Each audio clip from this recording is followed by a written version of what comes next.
Rule number 25। Rule number 25 কি, বাওয়েলের পর বিটি থাকলে বি বাদ, বি উচ্চারিত হবে না। যেমন ডি ই বি টি, এটা কি? ভিডিওটা পজ করে বলেন তো কমেন্টে এটা কি হবে। এরপর আছে D O U B T, আর কি আছে?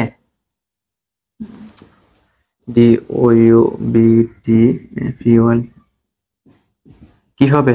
পারলে বলেন তো কমেন্টে। আমাদের টুল থেকে বলি, বাওয়েলের পর বিটি থাকলে বি বাদ, ই বাওয়েল, বিটি আছে তাহলে বি বাদ, ইউ বাওয়েল, ইউ এর পর বি আছে, ঠিক আছে, তাহলে বি বাদ, ইউ এর পর বি আছে, বি বাদ, ঠিক আছে। অর্থাৎ বাওয়েলের পর বিটি থাকলে বি বাদ, ঠিক আছে। তাহলে আমার কি ডিইটি, তাহলে কি হবে? ডেট। এটা কি হবে? ডাউট। ডাউট, আমরা বলি না যে ডাউট, ঠিক আছে। এটা কি D O U B T, doubt. Doubt না, ডাউট, বি বাদ, ঠিক আছে। মনে রাখতে হবে বাওয়েলের পর যদি বিটি থাকে তাহলে বি বাদ, ঠিক আছে, বি বাদ। এই যে ই বাওয়েল, ই এর পর কি বিটি, এর কারণে কি বি বাদ, ঠিক আছে। Just DET, date, D O U T, doubt, doubtful, ঠিক আছে।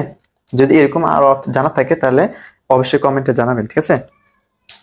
আবার 25, 26 আমাদের রুল নাম্বার 26।